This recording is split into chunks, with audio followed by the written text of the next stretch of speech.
There were only 2 of us. But when I unzipped our tent that morning, there were 3. My girlfriend and I had been camping together for years. Nothing dramatic, nothing extreme, just designated sites, permits, the kind of trip where you hike in, set up, spend 2 nights in the quiet, and hike out. We had done it probably a dozen times before this particular weekend. The site we booked was remote by most standards. A 2-hour hike from the trailhead, no road access, no other sites within half a mile. When we arrived Friday evening, it was empty. We set up our tent, made dinner, sat by the fire until around 10 and went to sleep. Nothing happened that night. No sounds, no disturbances. I slept well. She slept well. I was the first one up Saturday morning. I unzipped the tent and stepped out to start the stove. And I stopped. 15 feet to our left, positioned between 2 trees, exactly the way you would set up a tent if you were camping at that site, was a tent. Dark green, a 2-man, fully erected, rainfly on, stakes in the ground. I stood there for a moment just looking at it. My first thought was that someone had arrived in the night, hiked in after dark, set up quietly, not wanting to disturb us. It happens.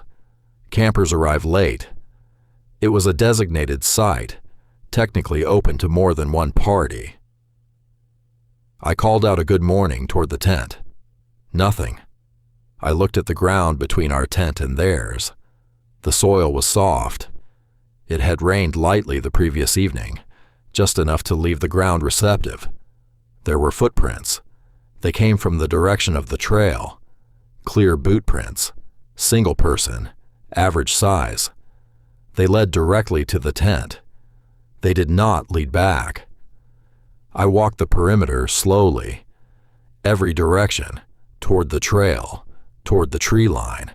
Toward the creek 30 yards north. No prints leaving the campsite. Whoever had made those prints had walked in and had not walked back out. I went to my girlfriend and woke her up, told her what I was looking at. She came outside and we both stood there looking at the tent in silence for a moment. Then she walked over and called out again. Nothing. She reached out and unzipped it. The tent was not empty. A sleeping bag was inside. Dark blue, well used.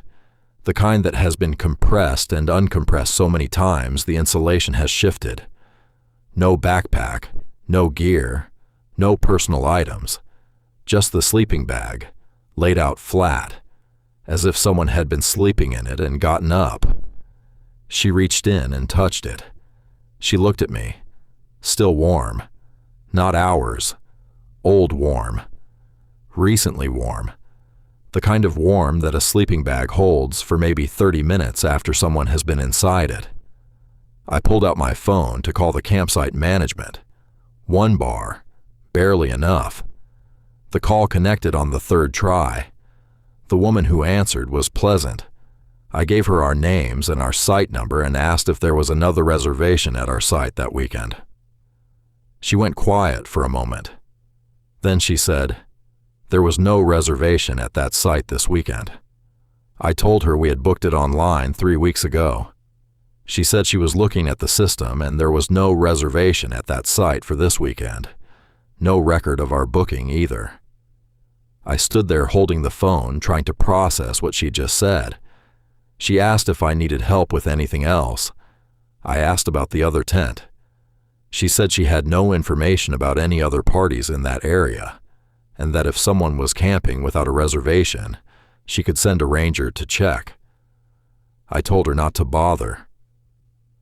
We were leaving. We packed in under 20 minutes. Neither of us said much. We broke down our tent, loaded our packs, and started up the trail. About halfway back to the trailhead, maybe 50 minutes into the hike out, my girlfriend stopped walking. She had been behind me. I turned around. She was looking back down the trail. I asked what was wrong. She said she could hear something behind us. Footsteps. Keeping pace. I listened. I did not hear anything, but I believed her. We kept moving and did not slow down again until we hit the parking lot. There were 2 cars when we arrived, ours and one other. A dark blue sedan parked at the far end, engine warm, driver's seat empty. We drove out without looking back. I filed a report with the Forest Service when we got home, described the tent, the sleeping bag, the prints, the other car. 3 days later, I got a response. They had sent someone to check the site. The tent was gone. No tent, no sleeping bag, no signs of occupation. The ranger noted the site looked undisturbed. The car in the parking lot was never connected to anyone, and our reservation, the one we had made 3 weeks in advance, paid for, confirmed, has no record of ever existing. If that story got under your skin, hit the like button. It helps more than you know. I wish I had never played it back. That is the only way I know how to start this. Because everything that happened, everything I am about to describe, came from a decision I almost did not make. I'd recorded that audio dozens of times before. I had never once found anything on it. That morning, I almost just deleted it like I always did. I did not delete it. I have been solo camping since my mid-20s. I am in my mid-30s now. In that time, I have developed a habit that probably sounds stranger than it is. Every trip, every night, I set my phone to record ambient audio while I sleep. 8 hours, sometimes more. I started doing it because I wanted the sounds, wind, rain, whatever the forest was doing, to use as background noise when I worked from home. After a few trips, I had a library of recordings I genuinely loved. I had never found anything on them. This trip was in a wilderness area in northern Washington state. 4 days solo, completely off trail for the last 2. I had camped at the same spot 2 nights in a row. A small flat clearing beside a creek. Good water, good ground, well sheltered. The first night was completely uneventful. The second night, I set my phone recording at 10 p.m. and went to sleep. I woke up the next morning to clear skies and cold air, made coffee, sat by the creek. I pulled up the recording and hit play. I was not really listening. I was watching the creek, thinking about the route for the day. The first 40 minutes were exactly what they always were. Wind, creek, birds starting up just before dawn. Then I heard footsteps. I stopped watching the creek. The footsteps were clear. Not an animal.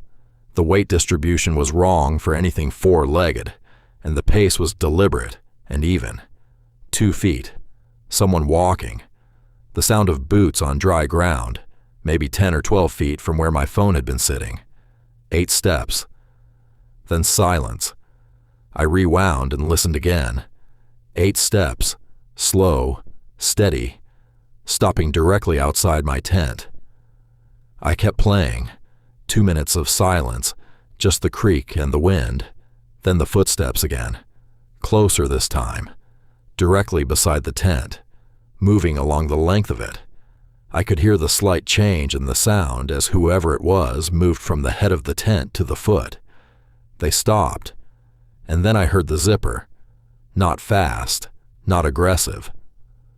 Slow, the way you would open a zipper if you were trying not to make noise. It moved maybe 3 inches and stopped. 3 inches of my tent opened from the outside while I was asleep inside. Then, 90 seconds of silence. Then footsteps moving away, getting quieter, fading into the forest sounds until I could not hear them anymore. I sat beside that creek for a long time after the recording ended. Then I got up and checked the ground around my tent. Boot prints. Large, bigger than mine. Deep impressions in the soft soil beside the creek. They came from the north, circled the tent twice, I could see the pattern clearly, stopped at the zipper end, and then moved south into the tree line. I followed them about 40 feet before they hit rocky ground and disappeared. I broke camp in under 15 minutes. That night, back at a campground with other people around, I could not stop thinking about the zipper. 3 inches. Whatever was outside my tent had opened it 3 inches and stopped. I kept asking myself the same question. Why did it stop? I went back to that site one more time. 3 weeks later, I set up a trail camera on a tree facing the tent before I went to sleep. At 3:47 a.m., the camera triggered. 1 frame. A figure, tall, dark clothing, hood up, standing at the edge of the clearing, facing the camera directly. Not the tent, the camera, as if it knew the camera was there. The next frame, 30 seconds later, the clearing was empty. I have been back to that site twice more since then. The trail camera has never triggered again. Whatever came that first night has not come back, but I still set my phone to record every time I camp.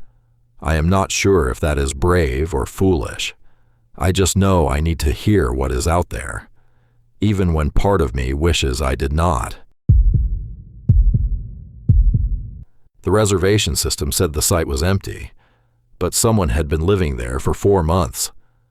My wife and I are not extreme campers. We do not go off trail. We do not push into backcountry. We do not sleep anywhere without a permit and a reservation. We like our creature comforts, a good sleeping pad, a proper camp stove, coffee in the morning. We had been doing designated site camping together for 6 years without a single incident. This was supposed to be a straightforward long weekend trip. 3 nights at a remote designated site in a wilderness area in Colorado. 2-hour hike in from the trailhead. No road access. Maximum 2 parties per site. We had booked it 8 weeks in advance. We arrived on a Friday afternoon. The site was not empty, not abandoned, occupied. There is a difference. An abandoned site has gear left behind haphazardly, things forgotten or left in a hurry. This was the opposite. Everything was organized, deliberate. A tent, well weathered, clearly used for a long time, positioned perfectly between 2 trees. A cooking setup beside it, camp stove, fuel canister, a small pot and pan set laid out neatly. Food bags hung properly from a bare line between 2 trees, 15 feet up. Someone was living here. I called out. No response. I called out again, louder. The forest around us was completely still. I walked to the cooking area. The camp stove had a pot on it. I touched the side of the pot. Still hot. Not warm. Hot. Whatever had been cooked in it had been cooked recently, within the last 30 minutes at most. Whoever was camped here had been here minutes before we arrived. My wife was already on her phone trying to reach the campsite management. 1 bar. The call kept dropping. On the 4th try, it connected. She explained the situation, our reservation, the occupied site, the gear. The woman on the other end went quiet for a moment. Then she said the site had been continuously reserved for the past 4 months. Same name on every booking. Back-to-back reservations, never a gap, renewed automatically every 2 weeks. My wife asked for the name. The woman said she was not able to share that. Then she said something that made both of us go still. She said the account that held those reservations had been flagged 2 weeks ago. Flagged for what? She could not say. But the account was currently under review, and she was going to need to escalate this situation internally. My wife hung up. We stood there in the middle of that campsite, not saying anything for a moment. Then I noticed the journal. It was sitting on a flat rock beside the tent. A standard composition notebook, black cover, worn at the corners, the kind you can buy at any drugstore. It had been left out in the open, not hidden, not tucked away, left where anyone arriving at the site would see it. I picked it up and opened it. The first entry was dated 4 months and 3 days ago. I flipped through it slowly. Daily entries, sometimes twice a day. The handwriting was neat and consistent. Small, careful letters, the same pen throughout.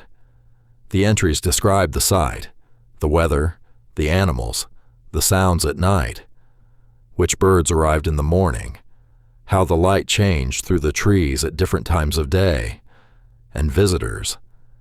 Every party that had come to that site in 4 months was documented. Dates, descriptions, how long they stayed, what gear they had, what they talked about when they thought they were alone. Dozens of entries about dozens of people, all of them unaware they were being watched and recorded in this notebook while they camped at what they believed was an empty site. I turned to the last entry. It was dated that morning. 4 words at the end of the entry stopped me completely. 2 more are coming. I closed the notebook. I looked at my wife. She had been reading over my shoulder. Her face had gone pale. We did not discuss it. We did not debate it. We picked up our packs and we left. We did not break down our gear properly. We just picked up what we needed and moved. The hike out was 2 hours. The entire time I had the feeling we were being watched, not followed, watched, from a fixed point somewhere behind us. I did not look back once. Neither did my wife. We had agreed on that without saying it out loud. We reported everything when we got back to the trailhead. The journal, the hot pot, the 4 months of reservations, the flagged account. Authorities went back to the site the following day. The tent was still there. The cooking gear, the bear line. The journal was gone. They searched the surrounding area thoroughly. They found signs that someone had been moving through the forest nearby, broken branches, disturbed ground, but no person, no camp besides the main site, no indication of where whoever had been living there had gone. The account that held the reservations was traced to a prepaid email address created 4 months ago and never used for anything else. The name on the account did not match any identification in any system. The site was permanently closed. I have thought many times about the people described in that journal. Couples, families, solo campers, all of them thinking they were alone at a remote site in the wilderness. All of them documented by someone sitting close enough to hear their conversations. And I think about the last entry. 2 more are coming, written that morning, before we arrived, by someone who knew we were coming before we got there. I do not know how. I am not sure I want to. If this video got to you, the cabin horror stories on this channel will finish the job. Something was already inside that cabin before they arrived. It is on your screen right now, and if wilderness horror is your thing, trails, deep woods, backcountry encounters, this channel covers all of it. Hit subscribe so you never miss one. Stay safe out there.